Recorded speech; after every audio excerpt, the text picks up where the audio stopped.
Donald Trump needs to sit down with Kim Jong-un. Donald Trump needs to sit down with Kim Jong-un right away, immediately. That is a logical course of action. My belief is that the situation in North Korea with regard to the DPRK and its communist ways of living and life over decades, going back since forever, is that the country has potential, and the erratic, irrational behavior of the North Koreans in terms of their communist lifestyle and living, the communism is no different than, say, that of Russia, just slightly more irrational in terms of their outmoded systems. Russia was smart, unlike North Korea, in the context that the Russians quickly realized that they needed to work with the West despite their own communist system. Yes, the Soviet Union collapsed in some way in that the communist guard more or less kind of sort of went away, changed, transformed, and metamorphosized into something open to the West, a changing of the guard, if you will, and a restructuring, but Russia still exists. So it's just like Rome. You know, people often say, well,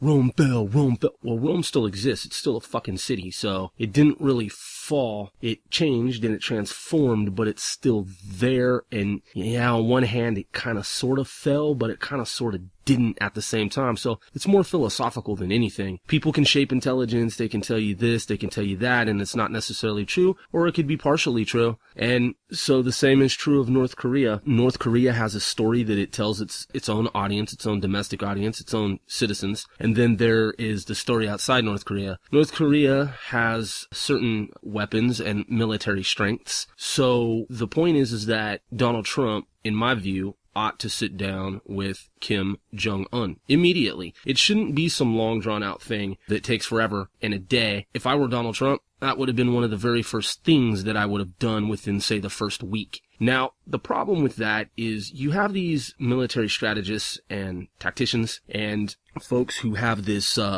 mentality that's been carried over from the 1950s and 60s, and this whole foreign policy agenda that the United States has had to isolate North Korea, yada, yada, yada, and impose sanctions and such, and really just be mean-spirited toward North Korea, because that's what we're doing. You know, we're doing a lot of the same of what North Korea is doing. In the military sense of it all, we go and we antagonize them. And I'm not giving merit to North Korea, but I'm saying that on an annual basis, the United States and allies have gone to the perimeter of North Korea. We've gone to the borders of North Korea, and we fucked with them, you know, with a show of military force. So one can argue, oh yeah, you know, we're there, and we're doing it for the greater good of humanity. But by the same token, we're there basically saying, fuck you, look at us, look what we can do to you. So you can see it both ways in that. And the problem with that is that's not a really good strategy nowadays. Before, it showed North Korea, look, you're telling your domestic audience that Americans on the average live in huts and are addicted to heroin, and that the average American is a piece of shit and just a senseless baboon. Well, look, here we are in these ultra high-tech uniforms. People along your borders, whoever those citizens are, whether they're military or someone who happens to glance over, look, we're in these advanced uniforms. We look like aliens. Do we look like we live in fucking huts? We have advanced machines, so we're clearly not these wretched fucking garbage-dwelling fools that you know, are telling your people that we are, and we're here with massive military might. So we did that, and we showed them that, and we've been showing them that, but doing that now, it doesn't make any sense. It's fucking rejected. It's stupid. And man, I was listening to this dude on the radio last night, and he's a professor, and he was going on and on and on about, and he was citing all these different eras of time and this fucking vast timeline of all this shit, but it just dragged on. I mean, look, man, I'm at 5 minutes and 36 seconds here, and what I have told you is that from the very beginning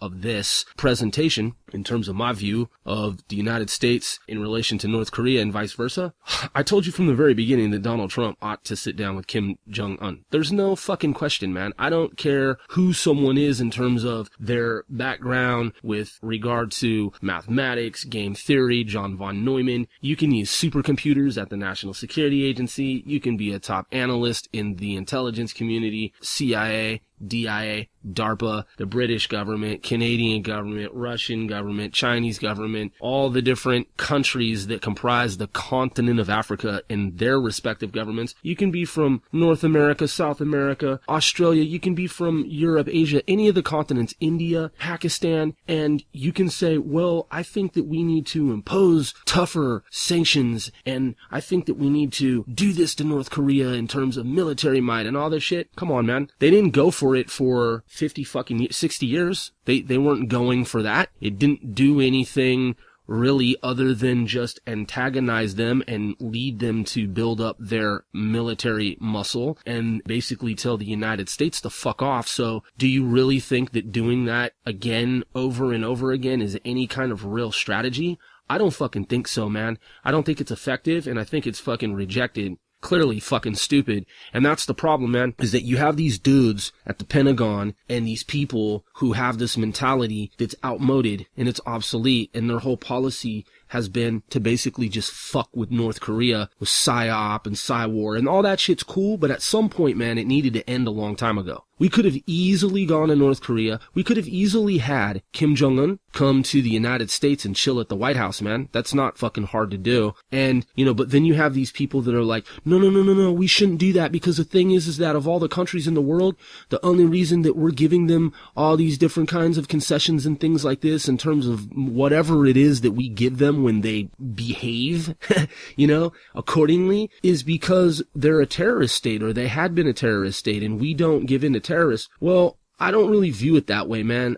I don't really view North Korea as a terrorist country. You have elements within their country that are diabolical, and they're doing fucked up shit, and there are human rights abuses that are gross human rights abuses that equate to the Holocaust. So that said, yeah, that's fucked up, man. And there are those people who are doing that in North Korea, but it's a small group of people in the context of larger North Korea who are orchestrating that and who have subjected their people to that, their citizenry to that. So it's not everyone, and it's the same as Iran. I would say that Iran, its government is a fucking terrorist government. The DPRK, well, I don't see it in the same way as Iran. So Kim Jong-un, he said that he wants to sit down with Donald Trump. That should happen immediately, man. There shouldn't be this thing where all these military chiefs and all these fucking commanders and all these people that went to these schools to learn how to move some X's and Y's around a coordinate system, and they're like, well, in 1960, and all these anecdotes and all this long-winded, grandiloquent, loquacious, verbose shit that goes on and on and on, ad nauseum, that just goes on and on and on, man, infinitely on some feedback loop about why North Korea needs to be strangled and North Korea needs to be fucked with psychologically and, with the show of force against North Korea. That's not the answer, dude. We did that forever. So now it's diplomacy. And it's real simple. Have you ever seen in media these reports that science has decoded that house mothers, soccer moms, are actually, some of them are smarter than top CIA analysts. These are soccer moms and just ordinary folks who, as it turns out, they're actually smarter than top CIA analysts. The reason I say this is that what you have, man, you have these people in the U.S. government and circles, people who have been in U.S. government, and that's what their whole mission is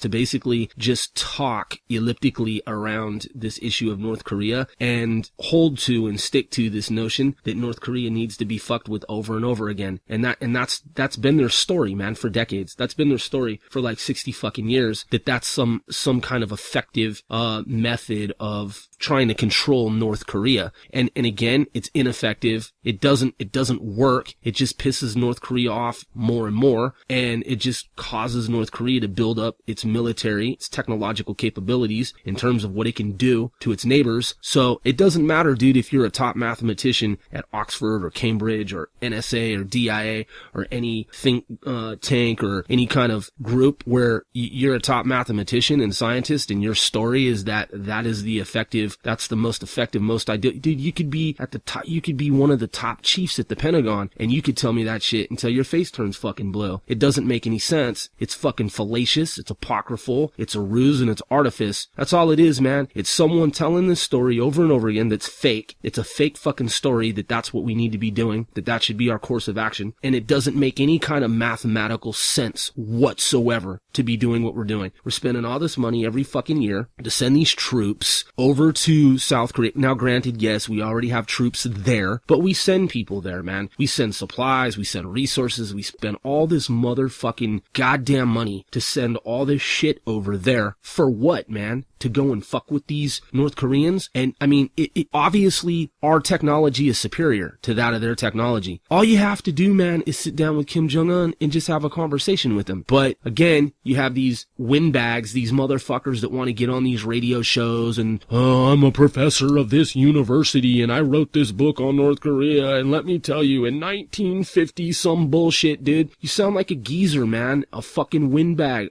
You go on and on and on, and all you're talking about is this old way of doing shit that doesn't make any sense in the 21st century at all. It doesn't make any fucking sense. It's not mathematically sensible, because really, man, North Korea, it has a lot of mortar rounds and it has a lot of artillery fire, and you don't really want to fucking push them to the edge like you have been, man, because you can have all the technology in the world that's superior to that of North Korea's technology, but dude, they could go ballistic, man, and it would cause untold damage. So that said, you don't want that to even be a possibility. So to remove that possibility, the first thing you have to do is sit down with Kim Jong-un, because if you don't have the diplomacy, then you have that unpredictable scenario. And so I've clearly explained that, and I've done that in less than 15 minutes. I've heard motherfuckers talk for decades about North Korea. I've explained this shit in less than 15 minutes, how simple it is. If you get Kim Jong-un on our side, man, on the side of the U.S. and vice versa, and we're working against terrorist threats around the world as a collective, if North Korea DPRK is working with the United States, working with China, working with Russia and other countries, and